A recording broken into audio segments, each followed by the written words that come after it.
Hello, I'm CL. Today, we're discussing purpose and how you can find a reason to draw. I'm not going to pretend that finding purpose is an easy thing to do. One of the questions that you can kind of approach this topic with is, I don't know what to draw, so what do I do? And the antidote to it is to know what or the reason why you draw. You need to know yourself as a person, and to know yourself as a person, you need to know what you love. This has been how I live my current life, where I enjoy drawing, where I enjoy painting. As someone that is making art into a business, a career, while also still treating art as a sacred activity to do, to express my humanity, I need to find a clear line between the art that I make for a job, for other people, for money, and the art that I make for myself. And so when we kind of look at it that way, the art that would make me feel like this is for me would sort of expresses the things that I love. So that's kind of how I arrived to the conclusion that if you want to know what to draw, you need to know yourself, and if you need to know yourself, you need to know what you love. So today we're going to explore how you can understand yourself through the things that you love and how you can kind of bring it into your art. There are many ways to kind of explore the things that you like, to discover what you like, the themes or the core message or the heart of media, art and stories, and why it resonates with you. And I was going to talk about how rewatching or revisiting favorite artworks or films, anime, could really help with that. But the video was getting a bit too long, so I am opting to just talk about the first half of it, which is just watching. So this will be my reflection on something that I watched a long time ago.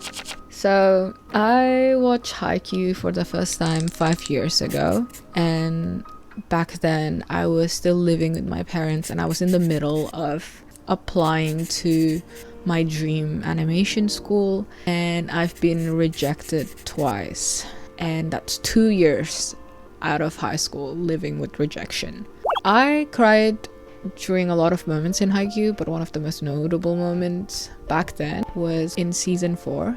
There is a moment during the Karasuno and Inarizaki match where both teams are rallying for this one point. You can see it visually that their desperateness materializes as this vignette, as their field of vision literally darkening. They were rushing, it was hard to breathe, everyone was screaming, everyone was pacing. And the moment that breaks the spell was when Hinata received the ball and bumped it really high up to the ceiling lights.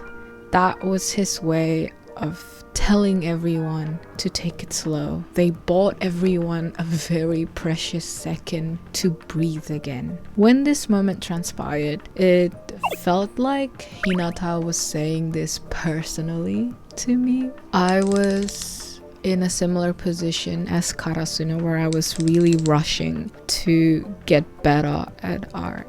I desperately need to prove my worth, that if I only put in the effort, I will see the results, I will reap the benefits. And it's gotten to the point where I was seeing the physio regularly because my right hand that I used to draw has been hurting a lot from overuse. So seeing this moment where Hinata sort of give his teammates permission to breathe felt like he was giving me permission to breathe as well. And it resonated so much with me. In retrospect, that makes so much sense, because what I value the most in art, in the media, the stories that I engage with, that I take in, is the acknowledgement and celebration of the human experience,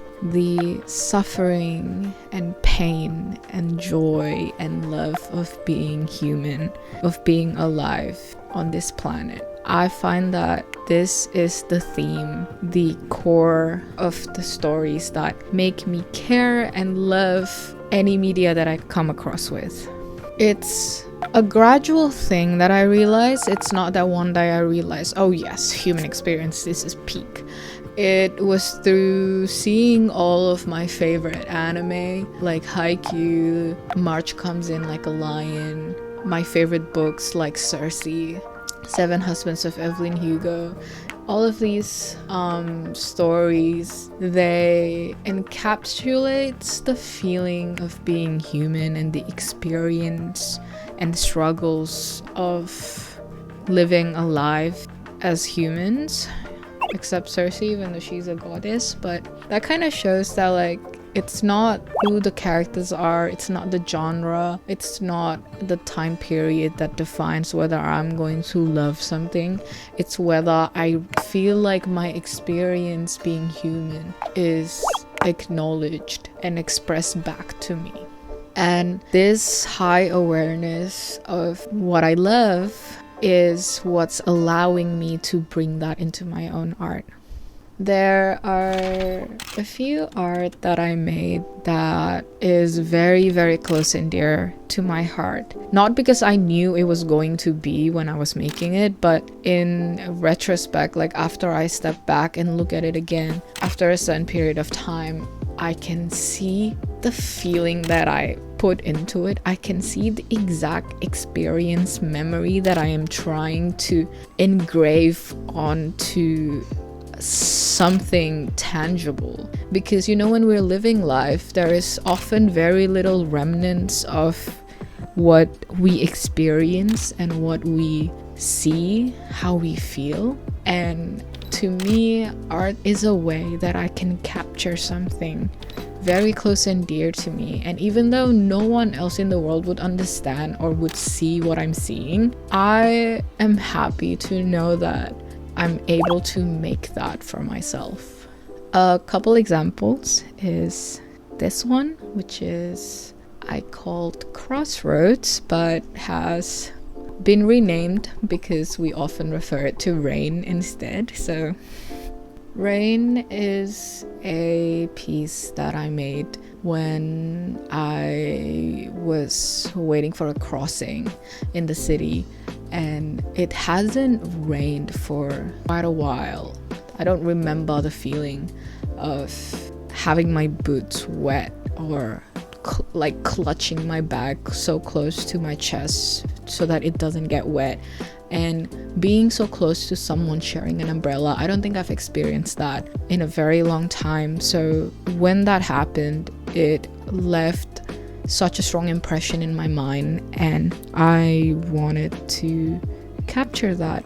It's also very beautiful to look at because I made this around 2-3 years ago, and now the person that I shared the umbrella with, which was a friend that I started to get to know with back then, has now become one of the most important person in my life. And it's very, very crazy to look back on.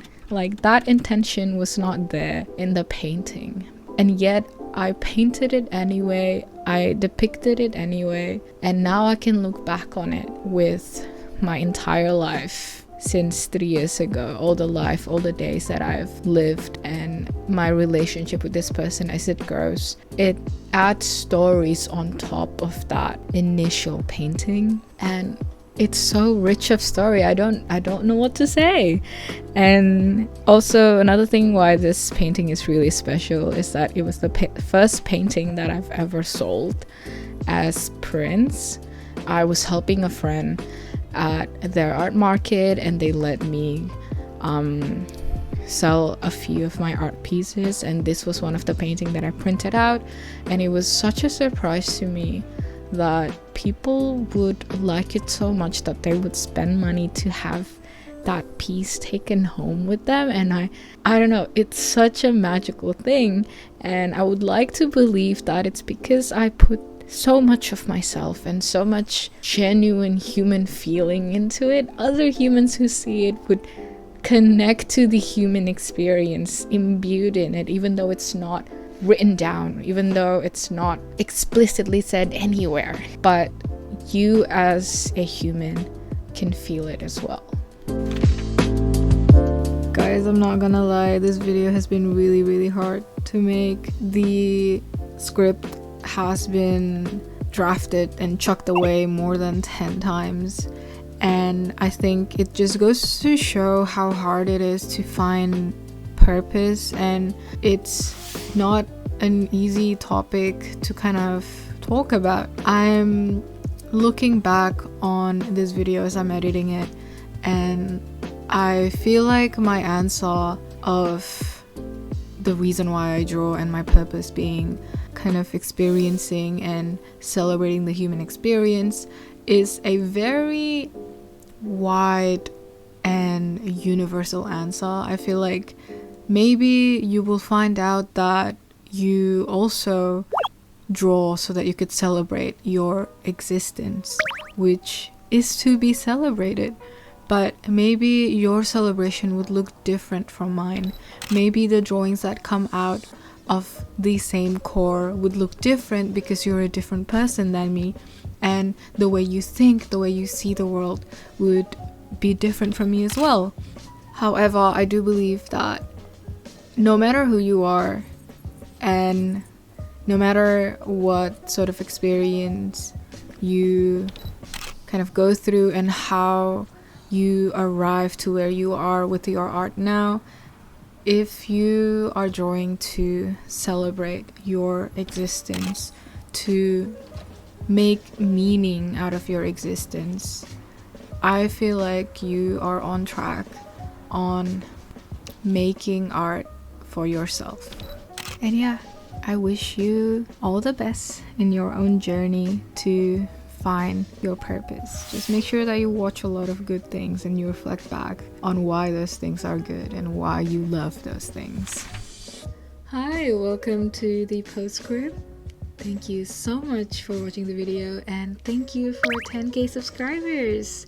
It's been a pleasure to make a video for myself and for you.